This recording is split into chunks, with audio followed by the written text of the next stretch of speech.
പുറപ്പാട് 4-ാം അധ്യായം. അതിന് മോശെ, അവർ എന്നെ വിശ്വസിക്കാതെയും എന്റെ വാക്ക് കേൾക്കാതെയും യഹോവ നിനക്ക് പ്രത്യക്ഷനായിട്ടില്ല എന്ന് പറയും എന്നുത്തരം പറഞ്ഞു. യഹോവ അവനോട്, നിന്റെ കയ്യിലിരിക്കുന്നതെന്ത് എന്ന് ചോദിച്ചു. ഒരു വടി എന്നവൻ പറഞ്ഞു. അത് നിലത്തിടുക എന്ന് കൽപ്പിച്ചു. അവൻ നിലത്തിട്ടു. അതൊരു സർപ്പമായി തീർന്നു. മോശെ അതിനെ കണ്ട് ഓടിപ്പോയി. യഹോവ മോശെയോട്, നിന്റെ കൈ നീട്ടി അതിനെ വാലിന് പിടിക്ക എന്ന് കൽപ്പിച്ചു.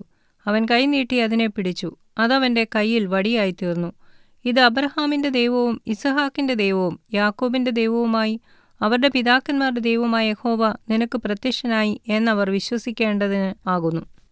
യഹോവ പിന്നെയും അവനോട്, നിന്റെ കൈ മാർവിടത്തിൽ ഇടുക എന്ന് കൽപ്പിച്ചു. അവൻ കൈ മാർവിടത്തിൽ ഇട്ടു. പുറത്തെടുത്തപ്പോൾ കൈ ഹിമം പോലെ വെളുത്ത് കുഷ്ഠമുള്ളതായി കണ്ടു. നിന്റെ കൈ വീണ്ടും മാർവിടത്തിലിടുക എന്ന് കൽപ്പിച്ചു. അവൻ കൈ വീണ്ടും മാർവിടത്തിലിട്ടു. മാർവിടത്തിൽ നിന്ന് പുറത്തെടുത്തപ്പോൾ അത് വീണ്ടും അവന്റെ മെറ്റെ മാംസം പോലെയായി കണ്ടു. എന്നാൽ അവർ വിശ്വസിക്കാതെയും ആദ്യത്തെ അടയാളം അനുസരിക്കാതെയും ഇരുന്നാൽ അവർ പിന്നത്തെ അടയാളം വിശ്വസിക്കും. ഈ 2 അടയാളങ്ങളും അവർ വിശ്വസിക്കാതെയും നിന്റെ വാക്ക് കേൾക്കാതെയും ഇരുന്നാൽ നീ നദിയിലെ വെള്ളം കോരി ഉണങ്ങിയ നിലത്തൊഴിക്കണം. നദിയിൽ നിന്ന് കോരിയ വെള്ളം ഉണങ്ങിയ നിലത്ത് രക്തമായി തീരും. മോശെ യഹോവയോട്, കർത്താവെ, മുമ്പേ തന്നെയും നീ അടിയനോട് സംസാരിച്ച ശേഷവും ഞാൻ വാക്സാമർത്ഥ്യമുള്ളവനല്ല. ഞാൻ വിക്കനും തടിച്ച നാവുള്ളവനും ആകുന്നു എന്നു പറഞ്ഞു. അതിന് യഹോവ അവനോട്, മനുഷ്യന് വായ് കൊടുത്തതാർ? അല്ല, ഊമിനെയും ചെകിടനെയും കാഴ്ചയുള്ളവനെയും കുരുടനെയും ഉണ്ടാക്കിയതാർ? യഹോവയായ ഞാനല്ലയോ? ആകയാൽ നീ ചെല്ലുക, ഞാൻ നിന്റെ വായോടുകൂടെ ഇരുന്ന് നീ സംസാരിക്കേണ്ടത് നിനക്ക് ഉപദേശിച്ചു തരുമെന്ന് അരുളിച്ചെയ്തു. എന്നാൽ അവൻ, കർത്താവെ, നിനക്ക് ബോധിച്ച മറ്റാരെയെങ്കിലും അയക്കണമേ എന്ന് പറഞ്ഞു. അപ്പോൾ യഹോവയുടെ കോപം മോശയുടെ നേരെ ജ്വലിച്ചു.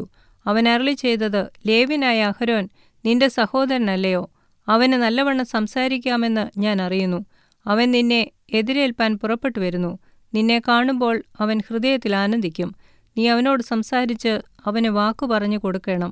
ഞാൻ നിന്റെ വായോടും അവന്റെ വായോടും കൂടെ ഇരിക്കും. നിങ്ങൾ ചെയ്യേണ്ടുന്നത് ഉപദേശിച്ചു തരും. നിനക്കു പകരം അവൻ ജനത്തോട് സംസാരിക്കും. അവൻ നിനക്ക് വായായിരിക്കും. നീ അവന് ദൈവവുമായിരിക്കും. അടയാളങ്ങൾ പ്രവർത്തിക്കേണ്ടതിന് ഈ വടിയും നിന്റെ കയ്യിൽ എടുത്തുകൊള്ളുക. പിന്നെ മോശെ തന്റെ അമ്മായിയപ്പനായ യിത്രോവിന്റെ അടുക്കൽ ചെന്ന് അവനോട്, ഞാൻ പുറപ്പെട്ട് മിസ്രയീമിലെ എന്റെ സഹോദരന്മാരുടെ അടുക്കൽ ചെന്ന് അവർ ജീവനോടിരിക്കുന്നുവോ എന്ന് നോക്കട്ടെ എന്ന് പറഞ്ഞു. യിത്രോ മോശയോട്, സമാധാനത്തോടെ പോക എന്ന് പറഞ്ഞു. യഹോവ മിദ്യാനിൽ വെച്ച് മോശയോട്, മിസ്രയീമിലേക്ക് മടങ്ങിപ്പോക, നിനക്ക് ജീവഹാനി വരുത്തുവാൻ നോക്കിയവർ എല്ലാവരും മരിച്ചുപോയി എന്ന് അരുളിച്ചെയ്തു. അങ്ങനെ മോശെ തന്റെ ഭാര്യയെയും പുത്രന്മാരെയും കൂട്ടി കഴുതപ്പുറത്ത് കയറ്റി മിസ്രയീം ദേശത്തേക്ക് മടങ്ങി. ദൈവത്തിന്റെ വടിയും മോശെ കയ്യിലെടുത്തു. യഹോവ മോശയോട് അരുളിച്ചെയ്തത്, നീ മിസ്രയീമിൽ ചെന്നെത്തുമ്പോൾ ഞാൻ നിന്നെ ഭരമേൽപ്പിച്ചിട്ടുള്ള അത്ഭുതങ്ങളൊക്കെയും ഫറവോന്റെ മുമ്പാകെ ചെയ്യുവാൻ ഓർത്തുകൊള്ളുക. എന്നാൽ അവൻ ജനത്തെ വിട്ടയക്കാതിരിപ്പാൻ ഞാൻ അവന്റെ ഹൃദയം കഠിനമാക്കും. നീ ഫറവോനോട്, യഹോവ ഇപ്രകാരം അരുളിച്ചെയ്യുന്നു, ഇസ്രായേൽ എന്റെ പുത്രൻ, എന്റെ ആദ്യജാതൻ തന്നെ. എനിക്ക് ശുശ്രൂഷ ചെയ്യുവാൻ എന്റെ പുത്രനെ വിട്ടയക്കണമെന്ന് ഞാൻ നിന്നോട് കൽപ്പിക്കുന്നു.